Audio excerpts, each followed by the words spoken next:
Ladies and gentlemen, it is now time for the address of the chair. I request Dr. Justice Syed Rifat Ahmed, the Honorable Chief Justice of Bangladesh, to kindly deliver his remarks and enlighten us with his valuable insights.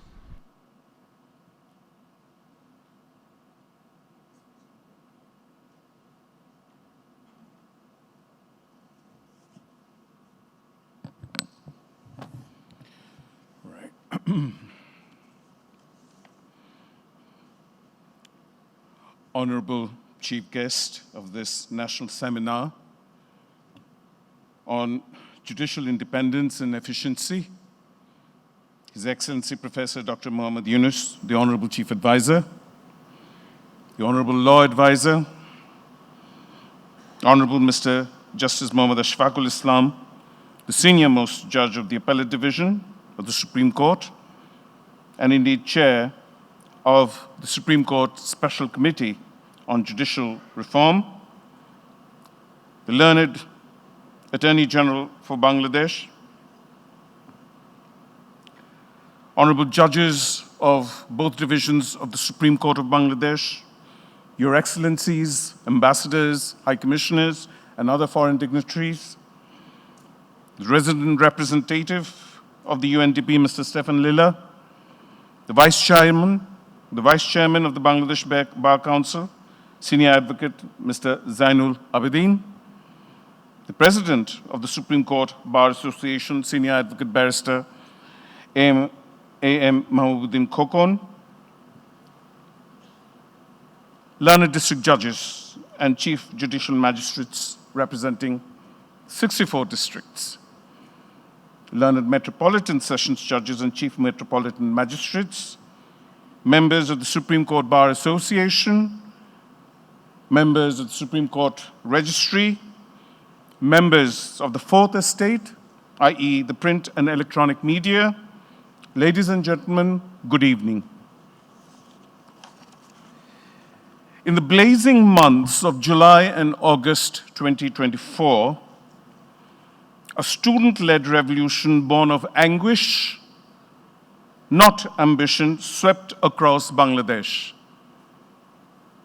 demanding justice and integrity. That historic revolution dismantled a compromised judiciary and called forth a new order grounded in truth and independence. I did not assume the office of the 25th Chief Justice by design, but was summoned by the people's will, entrusted with the solemn duty to restore faith in the rule of law and to rebuild the judiciary as a pillar of constitutional democracy. Ladies and gentlemen, the revolution did not end with slogans. It demanded a moral reckoning and the very reconstruction of our statehood. As the old order gave way, the nation turned not to power, but to principle. In that defining moment, Professor Dr. Muhammad Yunus, our Nobel laureate, was invited by the people to guide a fractured nation toward renewal. His assumption of office as chief advisor marked a turning point. With moral clarity and solid purpose, he charted a path of transformation, initially through 6 foundational reform commissions, placing judicial reform at the forefront. Excellency Chief Advisor and distinguished guests. On 21st of September 2024, I stood before my constituents the judiciary in the inner garden of the Supreme Court to unveil the Judicial Reform Roadmap, a declaration not of intent, but of institutional transformation grounded in independence, accountability, and service. Central to this roadmap, to this day, is the creation of a Supreme Court Secretariat. Not only to ensure administrative and financial autonomy, but significantly to adopt in the months and years ahead a holistic approach to institutional policy making.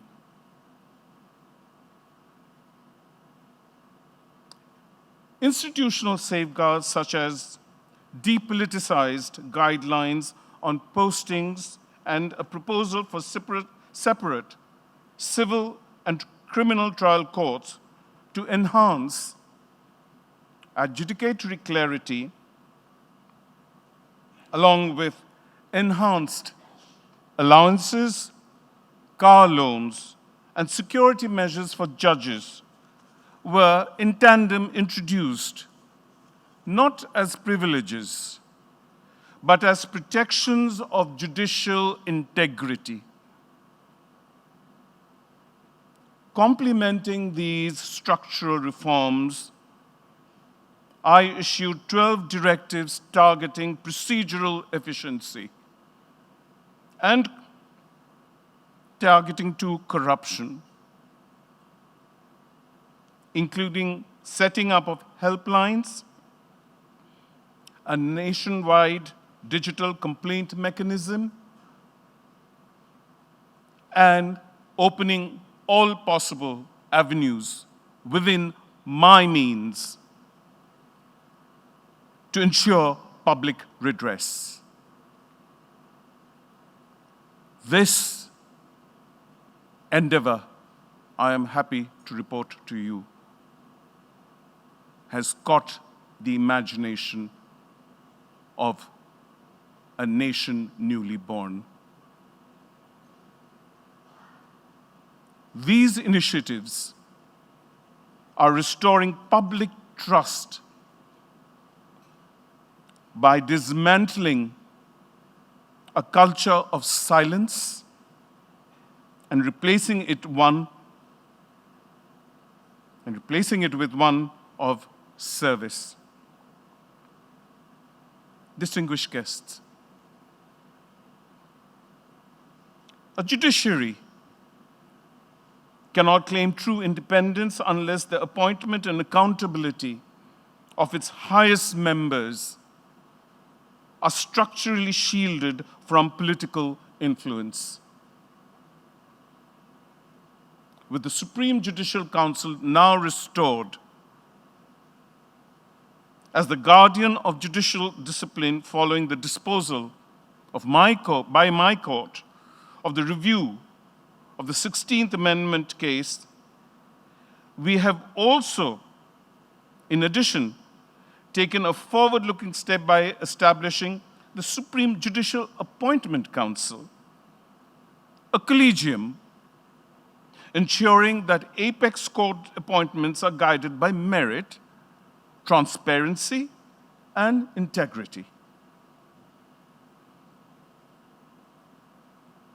This particular proposal regarding the appointment of judges of the Supreme Court, also endorsed, notably, by the Judicial Reform Commission and swiftly operationalized through an ordinance in January 2025 and approved by the interim government under the leadership of the Honorable Chief Advisor, Professor Dr. Mohammad Yunus, has already borne fruit. The two most recent judges elevated to the appellate division were appointed under this process, setting a new standard of legitimacy. A fresh round of appointments is now under consideration even as we speak, reinforcing that judicial elevation shall henceforth be grounded and as enshrined in the Latimer House principles in public trust and institutional dignity through a publicly declared process. I'm deeply grateful to the Honorable Law Advisor for his instrumental role in this regard, and I firmly believe that the Supreme Judicial Council and the Supreme Judicial Appointment Council now stand as twin pillars of judicial independence, ensuring accountability on one hand and the principled selection of judges on the other. These are incremental steps taken as of October and are considered by my court and by myself as indicative of significant progress made towards that one ultimate objective of setting up an independent secretariat for the Supreme Court.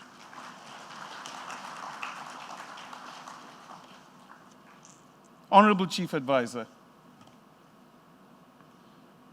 at the heart of our judiciary's strength is the firm dedication of over 2,000 judges and magistrates across Bangladesh, including over 1,200 young judges aged between 24 and 35.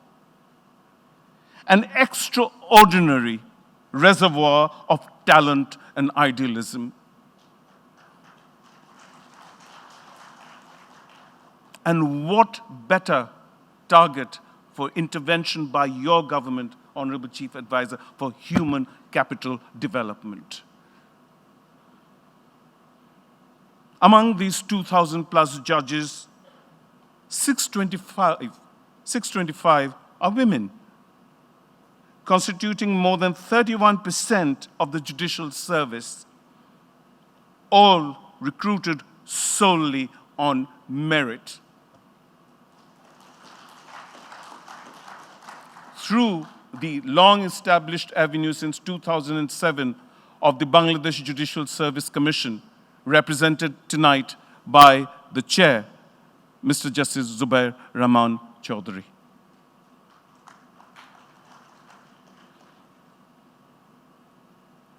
Their presence, the young, the women, the driven, in the subordinate judiciary, Honorable Chief Advisor, is not symbolic, but transformative, bringing empathy, inclusivity, and intellectual rigor to our courts, and reshaping the culture of justice delivery.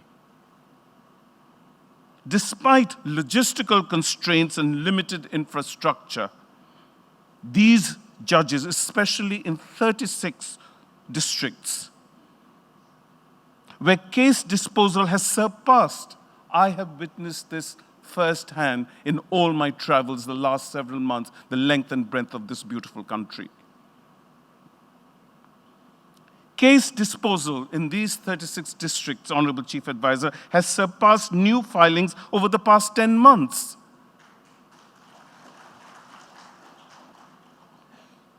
And they demonstrate one simple thing, that reform is not and cannot be a distant promise, but is very much a present reality. With over 4.2 million pending cases nationwide, the innovation of these judges, their commitment, their resilience, working into evenings and weekends, stand as compelling proof that the judiciary is not just adapting, it is leading a generational shift driven by merit, youth, and purpose. Ladies and gentlemen, no reform of this scale that we have so ambitiously embarked upon can thrive in isolation. It has been sustained by a powerful alignment of national and international partnerships. The UNDP has stood at the forefront in this endeavor, turning vision into reality through wholehearted support, including, if I may add, a transformative study visit to South Africa barely a few weeks ago, co-organized with the Commonwealth Secretariat, where we drew inspiration from their model of reconciliation and transitional justice. That journey, needless to say, has deepened our understanding of restorative justice.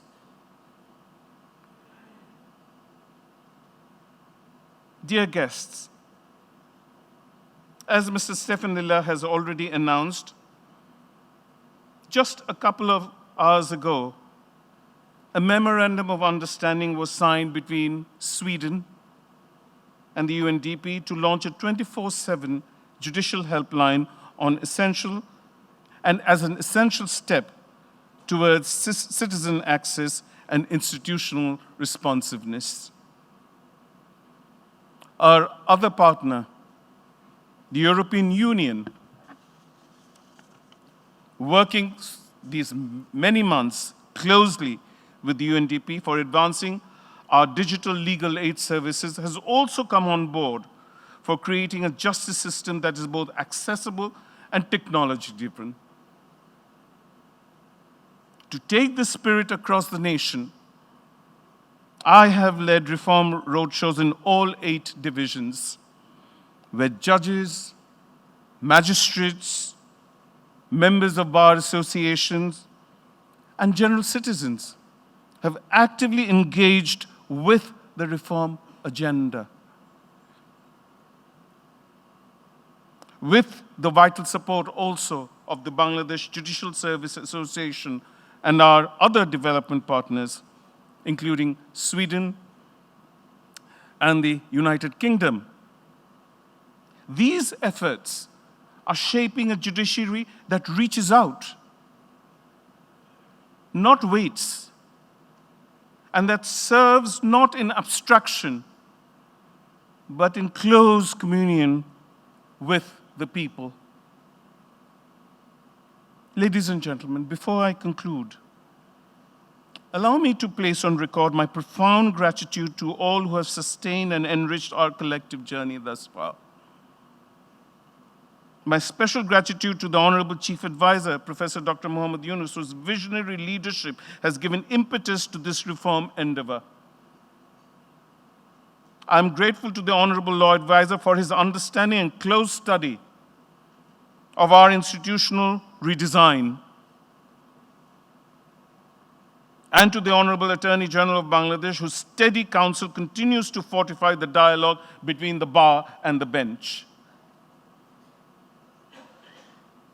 My note of appreciation in particular goes to the Honorable Judges of the Appellate Division and the High Court Division of the Supreme Court of Bangladesh, whose wisdom and fortitude inspire the judiciary to uphold its highest ideals in times most fluid, most unique, and uniquely transformative.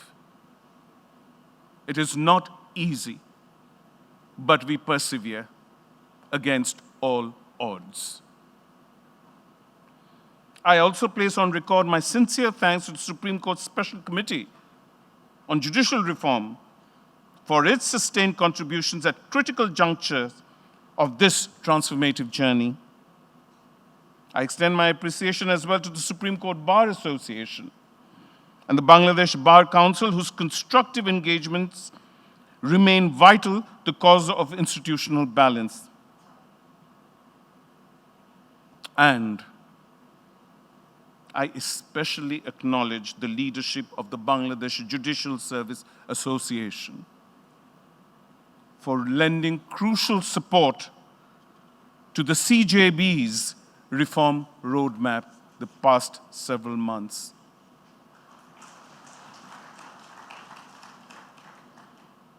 I thank the United Nations Development Programme, our trusted institutional partner and co-host of this national seminar, for their support, and I warmly welcome and thank all members of the Diplomatic Corps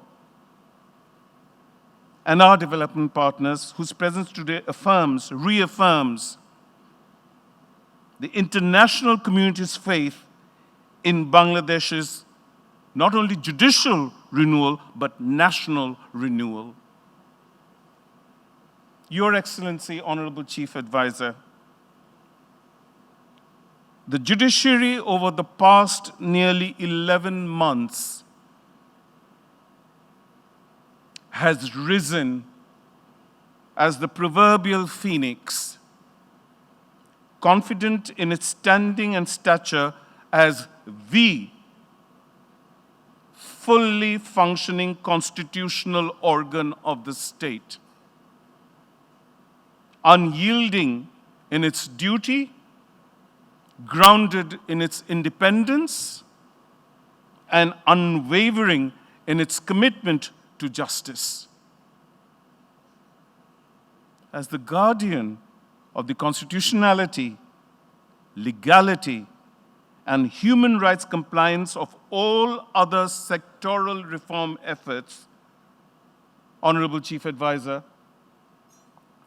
the judiciary must be the first to liberate itself from the shackles of past constitutional misadventures and reinforce its status as the constitutionally mandated arbiter of remedies for all seeking justice before our courts. To that end, I reiterate with utmost urgency the need for establishing a separate secretariat for the judiciary.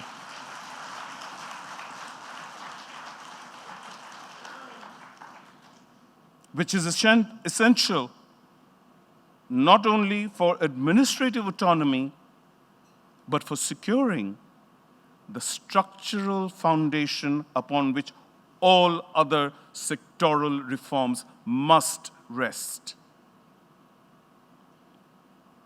Justice cannot be carried forward on borrowed infrastructure or delegated authority.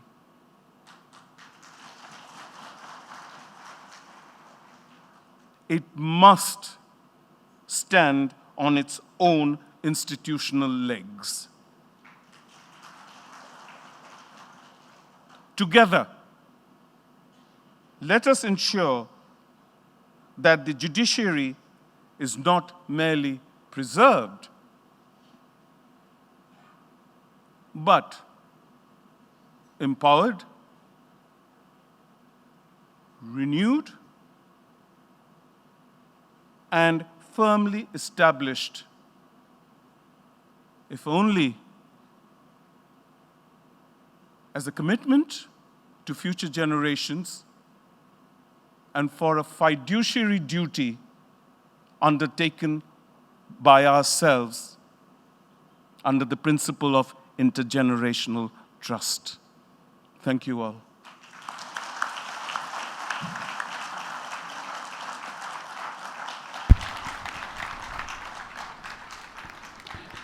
Thank you so much, Honorable Chief Justice, for your valuable insights.